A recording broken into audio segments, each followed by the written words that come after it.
In this video, we will show you how to replace your coolant temp sensor on this Honda Civic. This will be located along the bottom of your radiator. Let's get into it. Okay friend, let's get started on our job. Drain the coolant.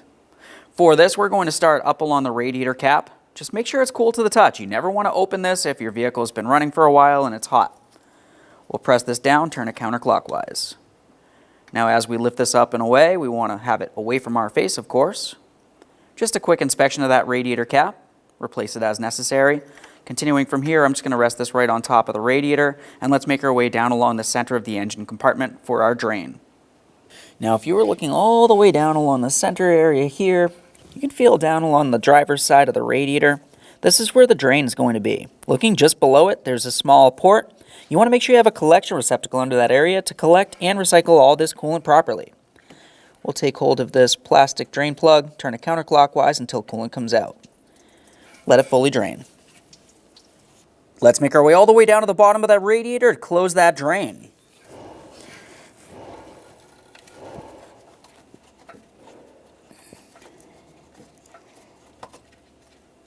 Make sure that's nice and tight. You don't want to have a leak there. Now the next thing we have to do is safely raise and support the vehicle so we can make our way underneath the driver's side front. We need to gain access along the bottom of the radiator so we can see that coolant temp sensor.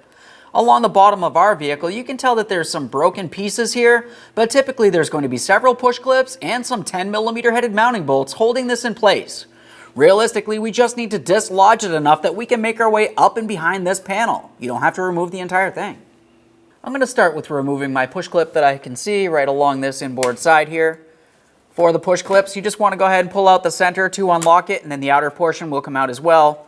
And with quick inspection, set it aside.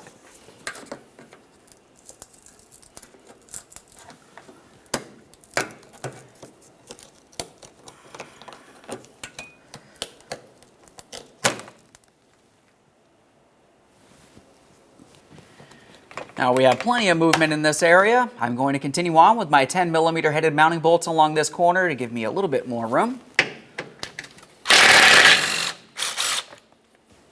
Now we should be able to wiggle these panels around. I'm going to dislodge this panel that leads towards the center of the vehicle. Just go ahead and carefully pull that out of the way. Now up inside this area, we can see our coolant temp sensor right alongside of our lower radiator hose. We'll start with the electrical connector. It has a locking tab. This can be in miscellaneous angles here. It really depends on where that coolant temp sensor ends up once it's completely tightened. Go ahead and disconnect that. Just a quick inspection for corrosion. That looks fine. We'll be using a 17mm to start removing that coolant temp sensor from the radiator. Keep in mind, coolant may make its way out of this area.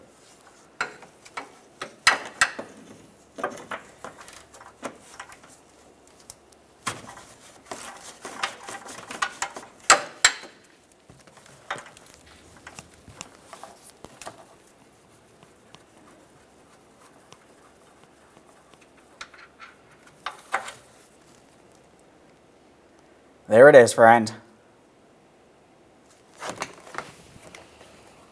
Before we install our coolant temp sensor, let's make sure we clean and inspect the radiator port where the sensor will sit. I'm just using a clean rag for this. I'm not using any parts cleaner. I don't want anything making its way inside of that cooling system.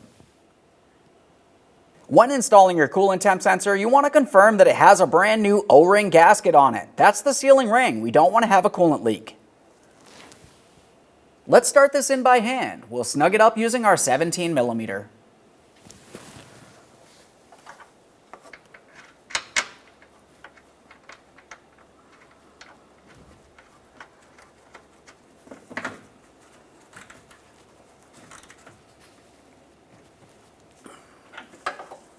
Now it's time to reconnect our electrical connector. Align the locking tab, slide it in, listen for a click.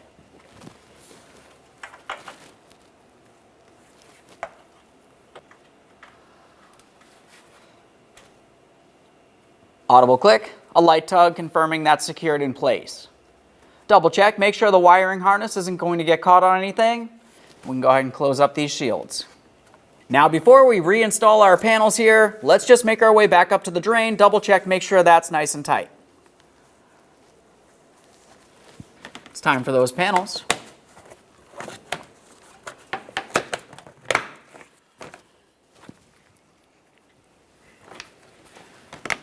get this in position here.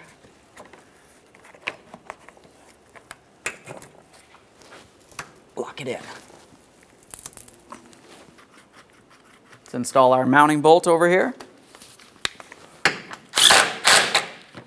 Go ahead and clean up any mess. One last quick inspection under here and we can make our way out from under the vehicle.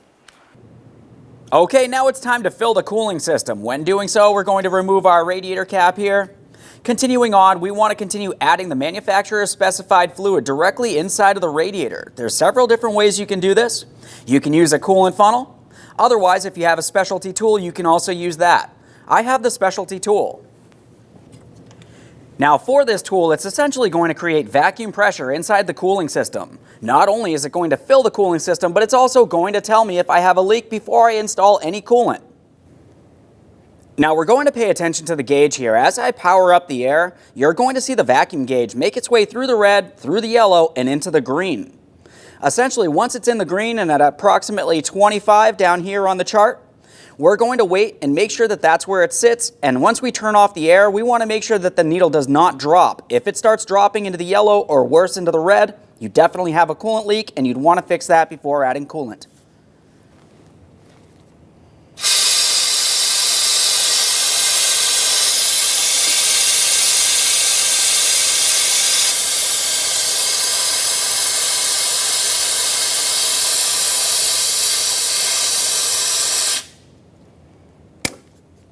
Now I have my vacuum pressure on the system here.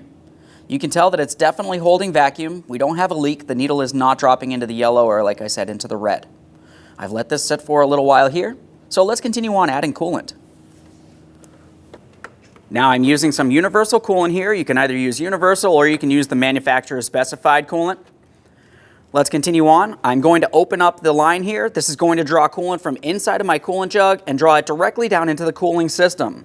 As this is happening, we're going to find that we're losing vacuum. That's due to the fact we're drawing coolant into the system. As we continue on, we want to make sure we don't run out of coolant if you're using the specialty tool.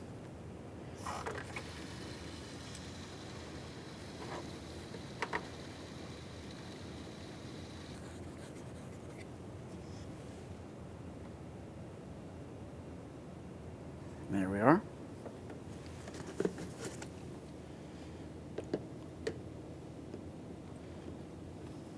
Now, if you didn't have that tool, you could continue on with a coolant funnel, as I mentioned. For that, you just want to have the specific adapter that fits directly onto the radiator. You don't want to have any movement here. Continue on with that funnel, remove the plunger from in the center, and add coolant as necessary. Once you have added coolant, the next thing you need to do is wait until you don't see any more air bubbles making its way out of the system.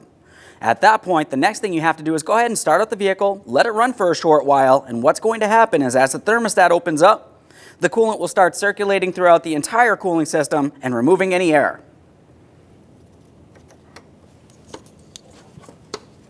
Once you're sure the coolant system's full, continue on to reinstalling your radiator cap.